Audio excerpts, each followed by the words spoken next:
5 राज्यों के विधानसभा चुनाव की उल्टी गिनती शुरू हो चुकी है। ऐसे में सभी छोटी से लेकर बड़ी पार्टियां जोर शोर से एक तरफ तो जनता को लुभाने की पूरी कोशिशें कर रही हैं, तो वहीं अपनी प्रतिद्वंदी पार्टियों को मात देने के लिए एक दूसरे का समीकरण बिगाड़कर जीत का दम भर रही हैं। वैसे अगर मोटे तौर पर बात की जाए तो ये विधानसभा चुनाव सिर्फ 5 चुनावी राज्यों में सरकार बनाने तक सीमित नहीं है, बल्कि आगामी लोकसभा चुनावों के लिए भी पार्टियों को अपनी जमीन मजबूत करने के लिए सेमीफाइनल मैच की तरह है। हालांकि चुनावों से कुछ महीने पहले ही केंद्र में सत्ता पर काबिज बीजेपी की जड़ें हिलाने के लिए साथ आए तमाम विपक्षी दलों के इंडिया गठबंधन में अब दरार गहराती दिख रही है। इसी बीच एमपी के विधानसभा चुनाव में गठबंधन न होने के बाद से ही सपा कांग्रेस के बीच तल्खी लगातार बढ़ती जा रही है। यूपी के पूर्व मुख्यमंत्री और सपा के राष्ट्रीय अध्यक्ष कांग्रेस को इशारे में लगातार बता रहे हैं कि यूपी में सीटों के बंटवारे के दौरान अब समाजवादी पार्टी इसका हिसाब करेगी। दरअसल हाल ही में सपा कार्यकारिणी की बैठक में सपा मुखिया अखिलेश यादव ने लोकसभा चुनाव के मद्देनजर पार्टी के नेताओं और कार्यकर्ताओं का हौसला बढ़ाते हुए यूपी की 80 लोकसभा सीटों पर तैयारी तेज करने का निर्देश देकर कांग्रेस के कान खड़े कर दिए। अखिलेश यादव ने कहा कि सपा अपने बूते भी भाजपा को हराने में सक्षम है। पिछली बार बेईमानी ना होती तो यूपी में भी सपा की सरकार होती। वहीं मध्य प्रदेश में सीट बंटवारे में कांग्रेस के साथ हुए विवाद को भी उन्होंने बैठक में रखा और कहा कि हम लोगों ने मध्य प्रदेश में केवल 6 सीटें मांगी थी, जहां हम लोग मजबूत हैं, लेकिन वो वहां भी पीछे हट गया और हमारी सिटिंग सीट पर भी प्रत्याशी उतार दिया। हमने वहां प्रत्याशी उतारे हैं और वहां प्रचार भी करने जाएंगे।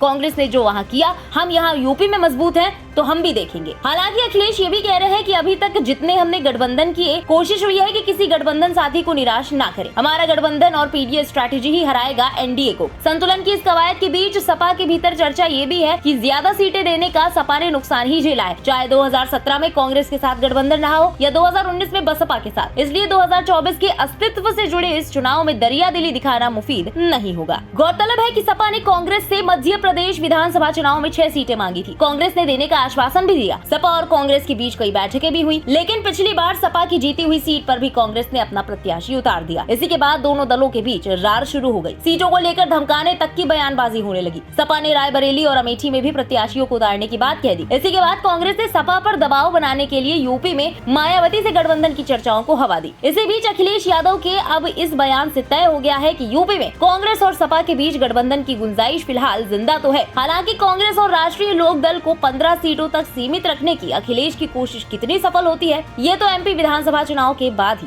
साफ हो पाएगा। फिलहाल इस खबर के बारे में आपका क्या कहना है, कमेंट में अपनी राय जरूर बताएं। देश और दुनिया की बाकी खबरों के लिए सब्सक्राइब करें इंडिया पब्लिक खबर के YouTube चैनल को और बेल आइकन दबाना बिल्कुल न भूलें।